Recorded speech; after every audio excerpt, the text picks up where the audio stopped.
Guys, आपका स्वागत है मेरे नई यूट्यूब वीडियो में। गाइस, हम जानेंगे कि इंडियन एयरफोर्स एकेडमी है क्या और हम उसमें ज्वाइनिंग कैसे ले सकते हैं। गाइस, सबसे पहले जानते हैं कि इंडियन एयरफोर्स एकेडमी है क्या। इंडियन एयरफोर्स एकेडमी एक इकलौता इंस्टीट्यूट है जिसमें हमारे हवाई योद्धा तैयार किए जाते हैं। इंडियन एयरफोर्स एकेडमी की स्थापना 8 अक्टूबर 1932 में हुई थी, जो कि ब्रिटिश साम्राज्य ने की थी। इसके बाद जानते हैं कि हम इंडियन एयरफोर्स एकेडमी में ज्वाइनिंग कैसे ले सकते हैं। हम 11th क्लास में साइंस स्ट्रीम और नॉन मेडिकल सब्जेक्ट के साथ हम इंडियन एयरफोर्स एकेडमी में ज्वाइनिंग भी ले सकते हैं।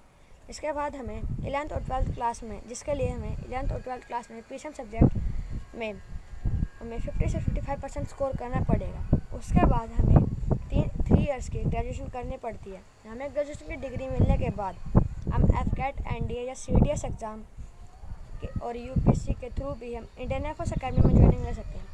एफकेट, जो कि इंडियन एयरफोर्स एकेडमी कंडक्ट करती है साल में 2 बार, और सीडीएस, जो कि यूपीएससी कंडक्ट करती है साल में 2 बार, और जो कि एनडीए का एग्ज़ाम मतलब नेशनल डिफेंस एकेडमी, जो कि यूपीएससी ही कंडक्ट करती है साल में 2 बार।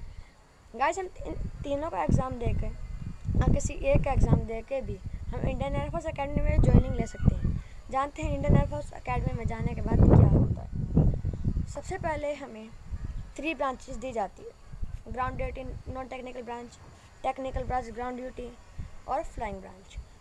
सबसे पहले जानते हैं ग्राउंड ड्यूटी टेक्निकल ब्रांच में क्या होता है। ग्राउंड ड्यूटी टेक्निकल ब्रांच जैसे कि हमारे squadron leader, group leader, airman leader और ऑफिसर्स होते हैं, जो कि हमारे होते हैं। अब फिर जानते हैं कि हम non technical ground duty branch के बारे में, ये क्या है। जो non technical ground duty technical branch है, इसमें ऑफिसर्स हमारे जो fighter planes, group leader, squadron leader, teacher के थ्रू भी ज्वाइनिंग ले सकती हैं। फिर जानते हैं flying branch.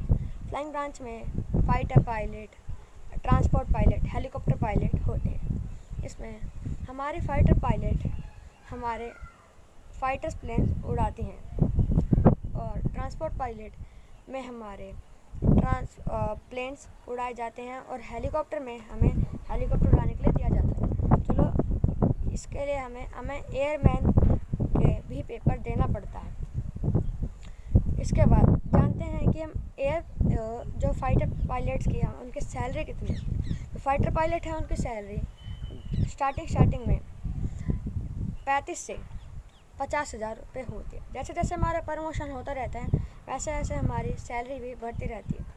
Indian air force academy में समर पैकेज में 60 डेज़ की समर वैकेशन भी दिया जाता है। चलो, ये हुई तो बात की बात। अब जानते हैं कि इंडियन एयरफोर्स एकेडमी में होता क्या। इंडियन एयरफोर्स एकेडमी में 4 क्वाड्रेंट्स होते हैं। हमारे क्वाड्रेंट के द्वारा हमें बांट दिया जाता है। हमें इंडियन एयरफोर्स एकेडमी में रहकर स्टेज 0 से स्टेज 3 तक हमें तैयारी करनी पड़ती है।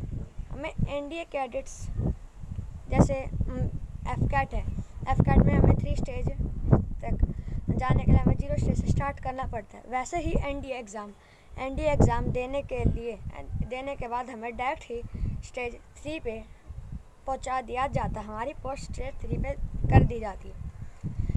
तो गाइस, इसके बाद हमें एनडीए कैडेट्स की बराबरी करने के लिए हमें एफकेट मतलब स्टेज 0 से हमें 6 महीने की एक्स्ट्रा ट्रेनिंग लेकर हमें एनडीए कैडेट्स के बराबर पहुंचना पड़ता है।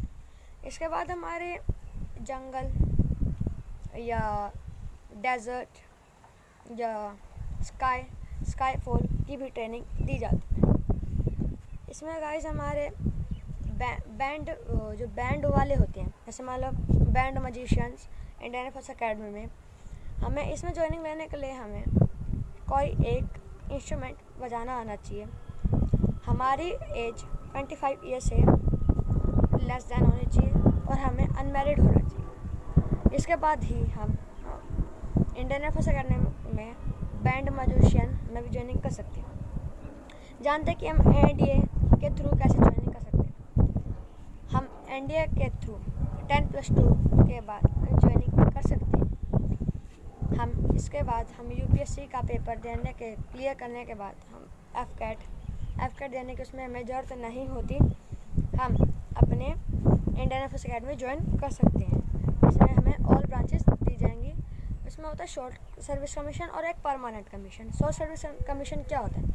शॉर्ट सर्विस कमीशन में हमें लिमिट समय के लिए, मतलब लिमिट टाइम के लिए हम जॉब कर सकते हैं, जिसमें ओनली मेल और फीमेल कैंडिडेट्स अप्लाई कर सकते हैं और लिमिटेड टाइम तक। और परमानेंट कमीशन क्या होता है? परमानेंट कमीशन में ओनली मेल कैंडिडेट्स अप्लाई कर सकते हैं। अप्लाई करने के बाद हम लिमिटेड समय से भी ज़्यादा समय तक हम उसमें नौकरी कर सकते हैं। जैसे अगर मान लो इंडियन एयरफोर्स अकेडमी में परमानेंट कमीशन में 10 ईयर्स की ड्यूटी है, तो हम उसमें 5 ईयर्स अपने ऐड करके हम उसमें तैयारी नौकरी कर सकते हैं। हमें स्टार्टिंग में बाउंसर पैक दिया जाता है, जिसमें 35 से 80,000 रुपये हमारी सैलरी दी जाती है। हमें रिटायर होने के बाद हमें भी 10 लाख का वाउचर पैक भी दिया जाता है।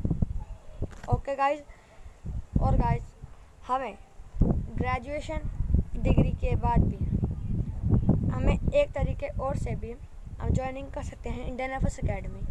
एनसीसी स्पेशल एंट्री के थ्रू भी हम मेट एंट्री कर सकते हैं इंडियन एयरफोर्स अकेडमी। इसके लिए हमारे पास एयर कमांडर विंग्स की डिग्री होनी चाहिए। गाइज अगर आपको ये वीडियो अच्छी लगी तो ये लाइक करें, चैनल को सब्सक्राइब करें और कमेंट कीजिए। So hello guys, bye.